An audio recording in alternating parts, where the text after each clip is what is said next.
Bonjour les amis, j'espère que vous allez bien. Je suis très heureuse d'être là avec vous aujourd'hui en cette fin d'année 2022 pour vous partager les énergies de la prochaine nouvelle lune qui se forme le 23 décembre prochain, donc à 11h17 heure de Paris, dans le signe du Capricorne.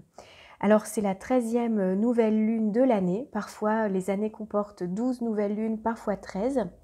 Et celle-ci est toute particulière pour cette 13e nouvelle lune, puisque nous avons, vous pouvez regarder sur la carte juste à côté de moi, ce qu'on appelle une doriphorie en Capricorne. Alors c'est un mot bien complexe pour juste indiquer qu'il y a plus de 5 planètes, au moins 5 planètes, qui se trouvent dans le même signe.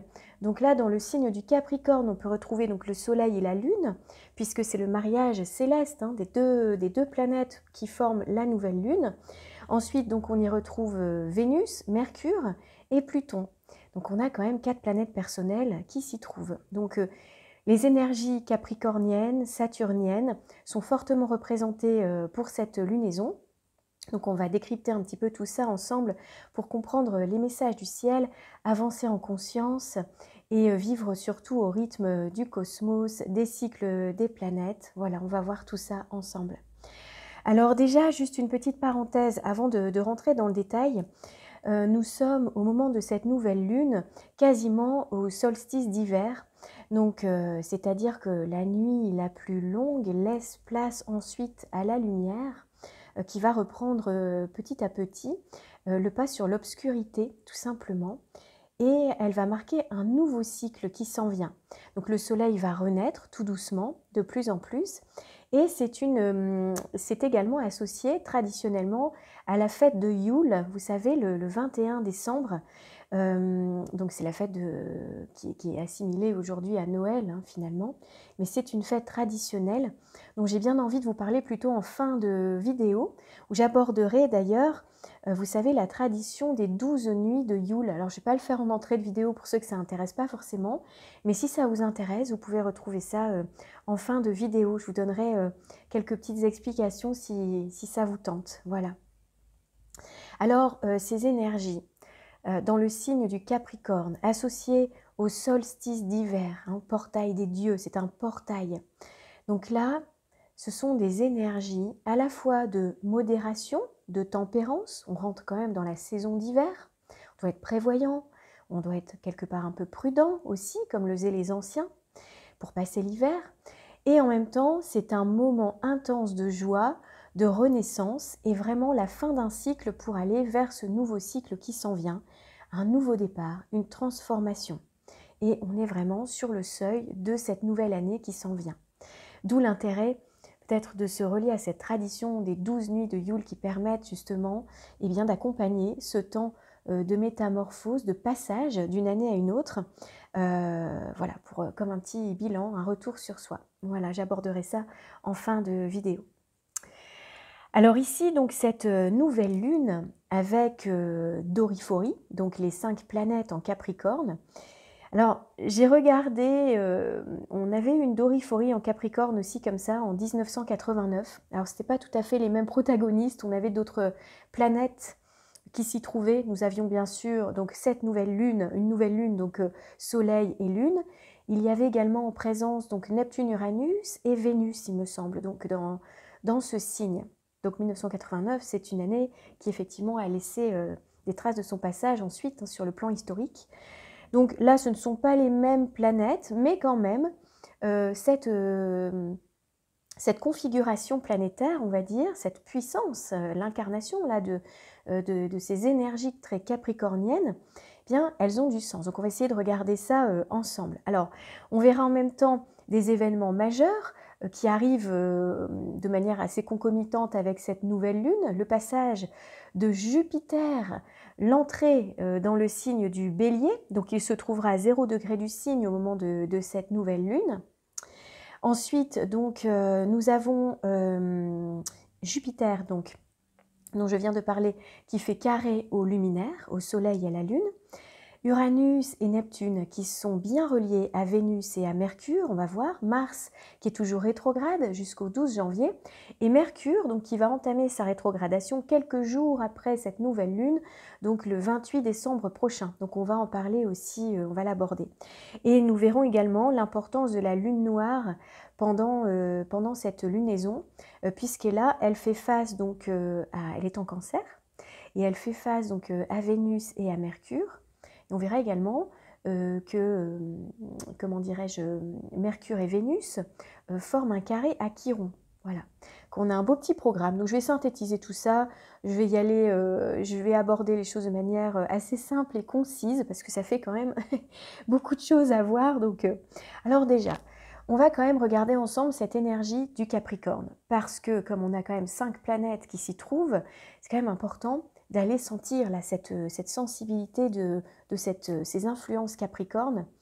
Donc, nous sommes au début de la saison d'hiver, et cela, ça nous appelle quand même à puiser, j'allais dire, dans notre force intérieure pour résister à l'hiver, pour s'y préparer, pour être prévoyant. C'est aussi, quoi qu'il en soit, un nouveau départ, parce que le Capricorne, c'est un signe de terre, c'est un signe cardinal, donc d'entrée de saison, comme tous les signes cardinaux. Et c'est un nouveau départ, un nouveau cycle très intéressant qui s'amorce.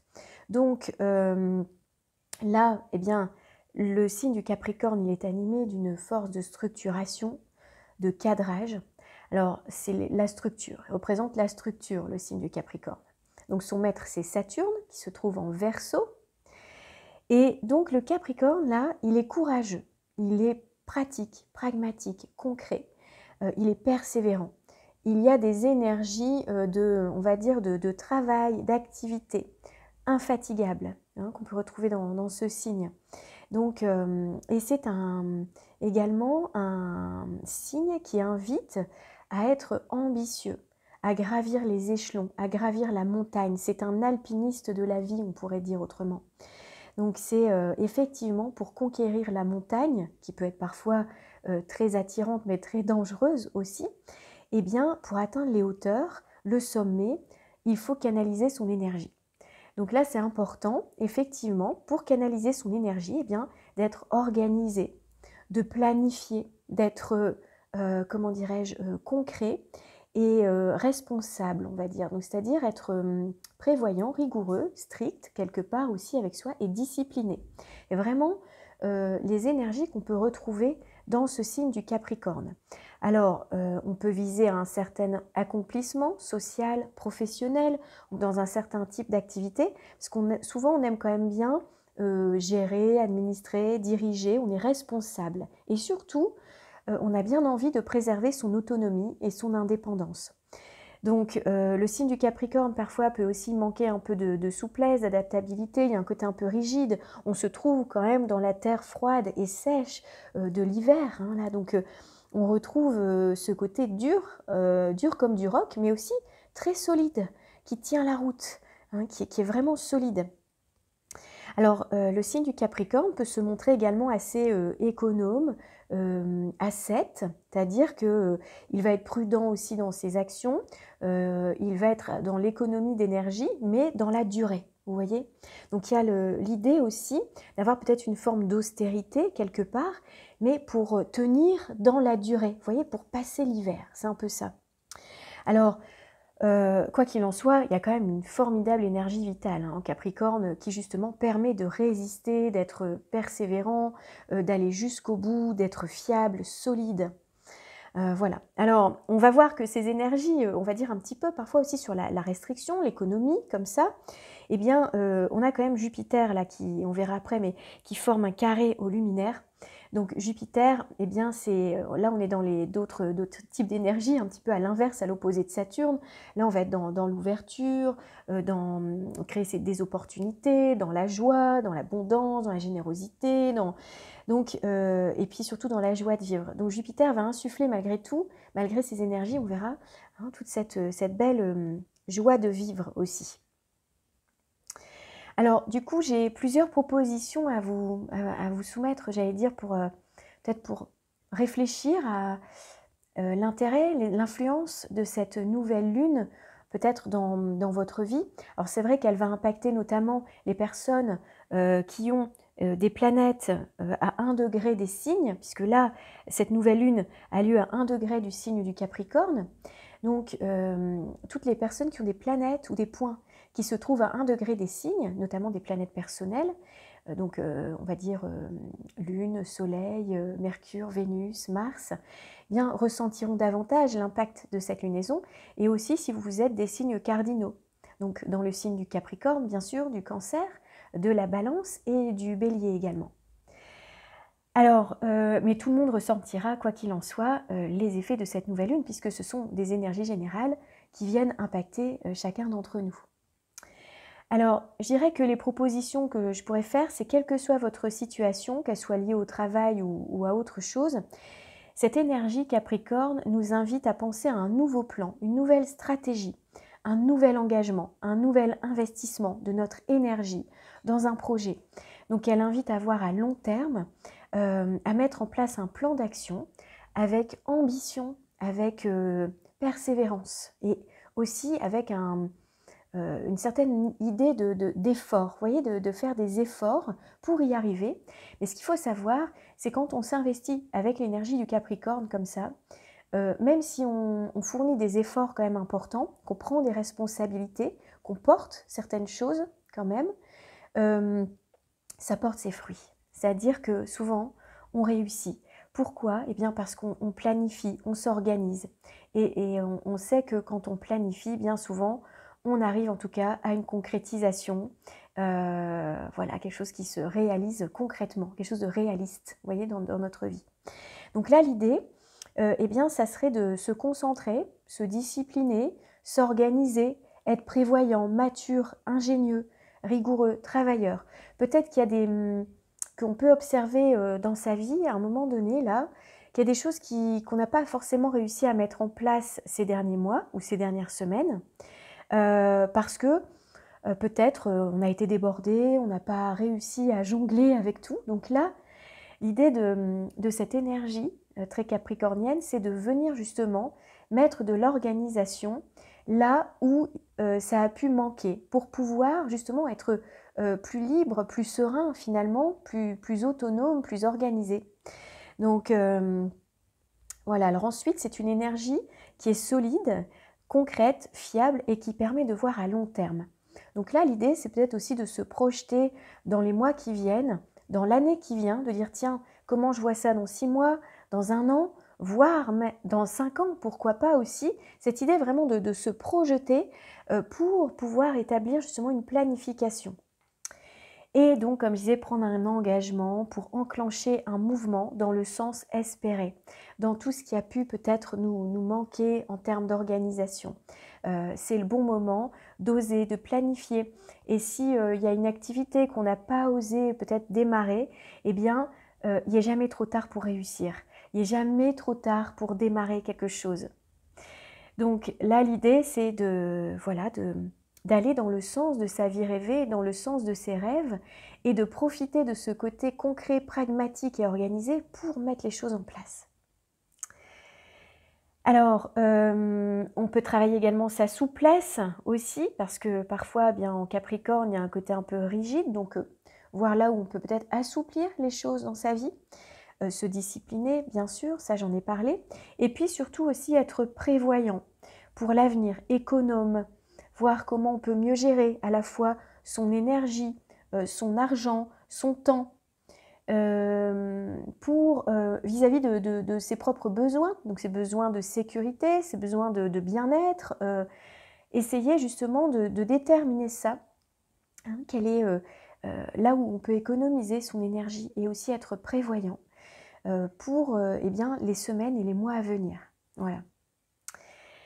Alors, Jupiter est revenu donc en mouvement direct le 20 décembre, donc c'est vraiment quasiment au moment de cette nouvelle lune, au moment du solstice d'hiver. Donc là, en plus, donc c'est un nouveau départ au moment du solstice, et vous savez que Jupiter, lui, donc c'est la planète de la réalisation de nous, hein, dans notre environnement social, c'est la planète de notre croissance, de notre épanouissement, de là où on peut créer sa chance, dépasser sa zone de connu pour pouvoir se réaliser et s'accomplir. En général, c'est accompagné d'une protection, de chance, parce que Jupiter, c'est quand même le grand bénéfique. Et là, lui, eh bien, il est de retour dans le signe du Bélier. Donc, le Bélier, c'est le premier signe de la roue zodiacale, et donc c'est les nouveaux commencements. Donc là, Jupiter, il va mettre en avant eh bien, cette envie de prendre peut-être un nouveau départ, de commencer quelque chose de nouveau ou de recommencer ce qui était un petit peu suspendu depuis quelque temps, notamment depuis le précédent passage de Jupiter en Bélier au printemps, où il avait fait une première incursion dans le signe, et ensuite il avait rétrogradé fin juillet, donc jusque-là, jusqu'à maintenant. Donc je dirais que cette influence va pouvoir nous permettre de voir grand, de viser un objectif pour pouvoir l'atteindre. Donc de mettre toutes les chances de notre côté pour y arriver. Alors l'énergie en Bélier, elle est quand même vraiment une énergie qui très puissante, qui nous invite à aller de l'avant. C'est l'énergie de Mars. Là, on est chez Mars en Bélier. Donc du coup, je dirais que c'est vraiment le moment de commencer à mettre en place quelque chose de nouveau. Alors le petit bémol, c'est que, comme je viens de le dire, Mars, c'est la planète du signe du Bélier. Donc Mars, là, est encore rétrograde jusqu'au 12 janvier. Ça veut dire que on peut commencer à penser, à mettre des choses en place et avancer, mais, j'y ai un mais, c'est un petit bémol, c'est que tant que Mars est encore en état de rétrogradation, il n'est pas en mouvement direct, il peut y avoir encore un temps de réflexion avant de se mettre concrètement en action avec un nouveau mode, une nouvelle façon de faire. Je vous renvoie à ma précédente vidéo, j'ai bien parlé de Mars rétrograde pour ceux qui aimeraient avoir plus de précision. Je ne vais pas tout refaire ici, mais globalement, il faut quand même attendre le passage en direct de Mars pour vivre ce nouveau départ. Avoir cette énergie, vous voyez, qui revient et qui nous pousse à aller de l'avant. Et deuxième petit bémol, Mercure, la planète de notre pensée, notre façon de comprendre le monde, la planète plus mentale, la planète également de la communication, de nos petits déplacements, eh bien, elle résonne avec Mars en Gémeaux, puisque Mars rétrograde en Gémeaux chez Mercure. Et là, Mercure entre en rétrogradation, donc du 28 décembre jusqu'au 19 janvier. Pardon. Donc là aussi, c'est un temps, lorsque Mercure est rétrograde, plus d'intériorisation, d'introspection et de réflexion. Donc il y a bien quand même ce nouveau départ, vous voyez, mais il y a malgré tout encore des énergies qui nous invitent à réfléchir, pourquoi pas à coucher sur le papier, par écrit, les projets qu'on a, ou à essayer, commencer, mais vraiment prendre le temps de réfléchir et de planifier, puisque Mercure, il est en Capricorne, donc c'est un Mercure qui réfléchit, qui est posé, qui avance pas à pas, qui prend son temps, qui respecte des étapes, qui est responsable et prudent. Donc c'est vraiment l'invitation à se poser quand même.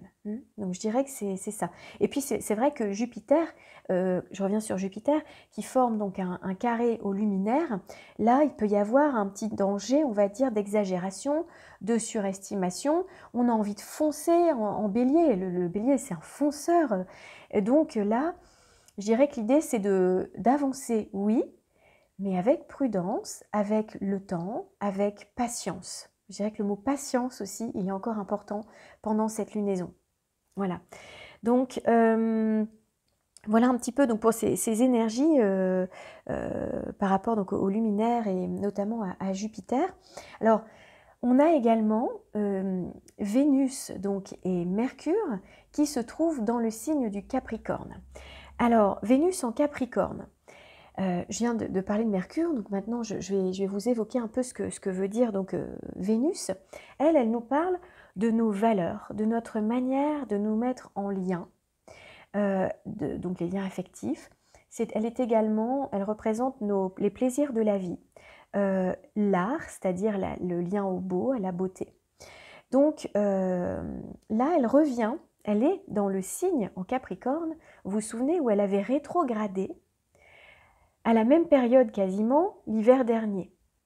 Donc là, je dirais qu'il peut y avoir comme une espèce de résonance là qui est en train de, vous voyez, de se mettre en place.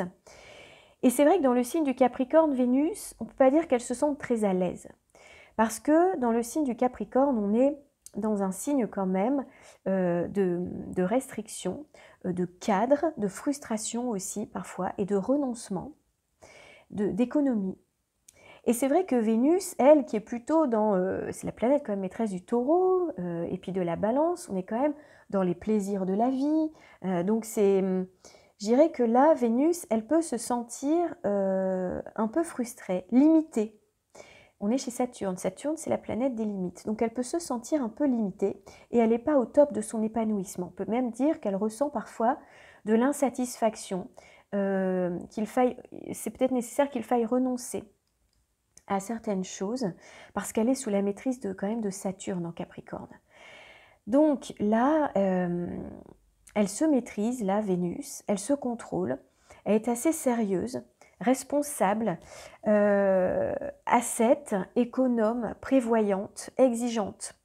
Donc c'est vrai que elle peut vivre quand même des privations. Alors, je dirais que Vénus, donc c'est la planète du signe du Taureau où séjourne Uranus.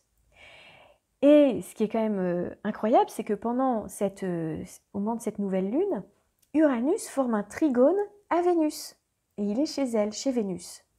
On sait bien qu'Uranus, lui, il vient casser les codes de Saturne, chez qui se trouve Vénus. Donc il y a quand même quelque chose qui est en train de se réformer. C'est-à-dire qu'Uranus est en train d'insuffler, on va dire, de nouveaux codes, de nouvelles idées, de nouvelles valeurs. Il est dans le signe du Taureau, donc chez Vénus, hein, de nouvelles valeurs plus inspirées, plus reliées à notre âme, on va dire. Parce que pour moi, les planètes collectives, c'est le lien avec les plans supérieurs, donc avec notre âme aussi, avec notre soi supérieur. Et donc là, Vénus, elle est en train de recevoir une quantité d'informations d'Uranus pour se renouveler ses valeurs, se libérer. Et elle a envie parfois même de se révolter, de se rebeller et de casser certains codes. Voilà, donc je crois que c'est de renouveler peut-être justement nos valeurs pour aller à l'essentiel aussi de nos besoins, recentrer aussi notre manière de consommer, de gérer notre argent, d'être en lien avec nos valeurs, et puis aussi par rapport à notre valeur personnelle, à notre estime de soi, à l'amour de soi aussi, eh bien d'accueillir ça, d'aller vraiment en profondeur, écouter ce message pour renouveler notre manière de voir les choses, aller à l'essentiel. Alors Vénus est également opposée à la Lune noire, Mercure également forme une opposition à la Lune noire. Donc là, si vous voulez, en quelques mots, la Lune noire en aspect dissonant avec donc les planètes va définir quelque part des problématiques à résoudre. C'est-à-dire qu'elle va montrer avec lucidité là où parfois il y a manque, frustration, peur, souffrance, difficulté. Et dans tous les cas, elle va mettre au défi la planète qui forme un aspect dissonant, donc ici Vénus et puis Mercure également, et lui demander de dépasser cette problématique. Voilà. Donc là, c'est vraiment pour synthétiser un petit peu l'explication, on va dire, de cet aspect. Donc Mercure, qui est opposé à la Lune noire, eh bien, va demander de faire évoluer sa façon de penser, sa façon de réfléchir, sa façon de communiquer aussi avec les autres. Donc, voilà, de ne pas rester bloqué, on va dire, dans certaines façons de voir, certaines façons de comprendre, certaines idées personnelles. Donc là, il y a un système de pensée, de communiquer qui va demander à être dépassé, transformé. Quelque chose d'assez plutonien des fois dans cette lune noire aussi. Elle nous invite vraiment à aller en profondeur, à regarder avec lucidité ce qu'on a à transformer aussi. Et alors la lune noire qui est opposée donc à Vénus, là, elle pointe des problématiques en général relationnelles, et comme là la lune noire se trouve en Cancer, il se peut très bien que ça soit quand même dans l'univers, pourquoi pas familial, ou avec ses enfants, pourquoi pas aussi avec le conjoint, en tout cas dans sa vie personnelle, avec ses proches, avec les siens, il pourrait y avoir des choses à ajuster, vous voyez, des problématiques à résoudre, ou une insatisfaction peut-être qui est là, ou un manque, ou parfois pour certains une souffrance. C'est vrai qu'on a vécu des choses quand même qui étaient pas forcément faciles ces derniers mois. Et puis même l'hiver dernier, à Noël, il y a eu aussi peut-être des événements familiaux, bon, voilà, des désaccords. Hein. Vous vous souvenez, on a quand même eu des choses pas évidentes. Alors pour certains, je dis pas pour tout le monde, mais quand même pour beaucoup. Et là, comme il y a une résonance de nouveau avec cette Vénus qui se retrouve de nouveau là en Capricorne, c'est vrai que, eh bien, voilà, on peut être confronté de nouveau, alors peut-être pas de la même façon, pas dans le même décor, voyez, mais à une problématique personnelle ou familiale à dépasser. Voilà. Donc on peut subir parfois une épreuve, il y a peut-être un défi, alors c'est souvent un défi karmique, donc en termes de, eh bien peut-être d'amour, dans le donner, le recevoir, dans les liens, ou alors aussi dans notre manière de nous valoriser, d'être soi, sans phare, sans masque, de pouvoir se montrer tel qu'on est, de s'accepter complètement tel qu'on est et de s'aimer comme ça. Donc ça peut être ça. Et ça peut être également des problématiques liées, pourquoi pas, effectivement aux ressources, à l'argent, aux possessions, parce que Vénus représente ça aussi. Donc à regarder dans votre vie, justement, ce sont des énergies générales que je vous partage, donc c'est à regarder dans votre vie, effectivement, quelle résonance, quelle influence ça pourrait avoir et comment ça se manifeste. Et effectivement, on peut avoir des frustrations, des désirs inassouvis, par exemple aussi un mal-être, un malaise, c'est possible, ou perdre le goût, voilà, perdre le goût, ne pas avoir autant d'appétit, j'allais dire dans tous les sens du terme, mais voilà, avec une frustration, une insatisfaction. Donc ça, c'est possible, mais c'est ce qui va nous aider, parce que ça, bon, c'est pas forcément très, très marrant, mais ce qui va nous aider, c'est Uranus qui forme un sextile à la lune noire. Donc là, en général, on est capable de trouver des solutions originales pour sortir de toutes les situations. On rebondit, on se libère, il y a une libération qui s'opère, un affranchissement pour aller vers davantage de liberté d'être, voyez. On trouve quelque chose d'innovant pour résoudre une complication ou justement une problématique. Donc là, Uranus va énormément aider, et d'autant qu'il est en trigone à Vénus. Hein, donc il va de toute façon certainement venir libérer de quelque chose qui nous contraint, qui nous frustre ou qui nous entrave. Donc pour se renouveler. Et alors Neptune forme également un trigone à la lune noire. Donc là, avec Neptune, on peut se relier à sa lumière intérieure.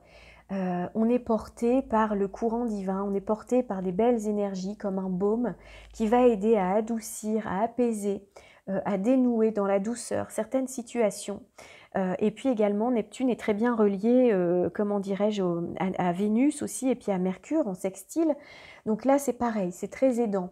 Donc c'est comme si on avait des messages de l'univers, donc être à l'écoute de ses guides, des synchronicités, des signes qu'on croise sur notre chemin, et puis surtout écouter son cœur, ses ressentis, son intuition, pour aider à dépasser une problématique. Et là, Neptune va également nous aider par sa protection divine, vous voyez, comme un ange gardien un peu qui est là et qui va nous mener sur la bonne voie, quoi qu'il en soit, sur le bon chemin. Et puis bon, Pluton est opposé aussi à la lune noire, donc voilà, donc c'est de toute façon, quelque part, il y a quelque chose à dépasser, à transcender et à métamorphoser pendant cette lunaison également. Voilà. Alors pour les personnes qui le souhaitent, je vais aborder en quelques mots la tradition des 12 nuits de Yule. Donc Yule, c'est la fête sacrée, la fête païenne qui est associée à l'énergie de Noël, l'énergie du solstice d'hiver aussi. Donc c'est un temps de fête, de joie, de partage, on s'offre des cadeaux, on décore les sapins, on est vraiment dans ce temps de magie, un peu de fin d'année. Et c'est aussi un temps qui est privilégié, j'allais dire, pour un retour à soi, à l'intérieur de soi, et faire le bilan finalement des 12 mois qui se sont écoulés pour préparer le passage à la nouvelle année. Donc l'invitation, c'est que peut-être chaque soir, on pourrait consacrer sur les 12 dernières nuits de l'année, donc à partir du 20 décembre jusqu'au 31, eh bien, d'être dans une forme d'introspection ou une méditation créative, pourquoi pas, à l'écoute de ses ressentis, et pour pouvoir faire comme un temps sacré, j'allais dire, pour une métamorphose, un changement intérieur, une préparation intérieure pour entrer dans la nouvelle année de 2023. Voilà, donc les anciens faisaient ça, c'était quelque chose comme un rituel, et c'est vrai que moi je me dis que ça me plairait bien de le faire cette année. Je pense que je vais le faire, une petite méditation chaque jour, voilà, pour amorcer, préparer ce passage à 2023 qui s'annonce quand même être une année assez intense en termes de changement d'énergie, avec Pluton et Saturne qui vont changer de signe notamment. Voilà, donc voilà ce que je voulais partager avec vous, ce que je voulais vous proposer. Donc je vous remercie toujours pour votre écoute, pour votre présence, pour vos messages qui me touchent énormément. Et j'essaie d'y répondre toujours voilà, dès que je peux. Et en tout cas de vous montrer mon passage sur les messages pour voir que j'ai lu ça avec attention, tout ce que vous pouvez me partager.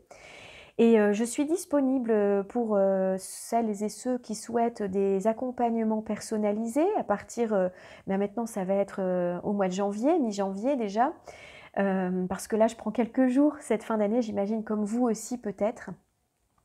Voilà, donc si vous souhaitez me contacter, vous trouverez mon mail dans la barre d'informations pour réserver ou me demander tous les renseignements qu'il vous faut pour les accompagnements personnalisés. Et en attendant, eh bien écoutez, je vous souhaite de joyeuses fêtes, de lumineuses fêtes de Yule, des fêtes de Noël. Et je vous souhaite le meilleur, je vous souhaite un très très beau passage le 31. Je ne sais pas si je ferai une vidéo avant, donc je vous le souhaite déjà d'avance. Je vous envoie plein de lumière et je vous dis à très bientôt pour la prochaine pleine lune. Je vous embrasse.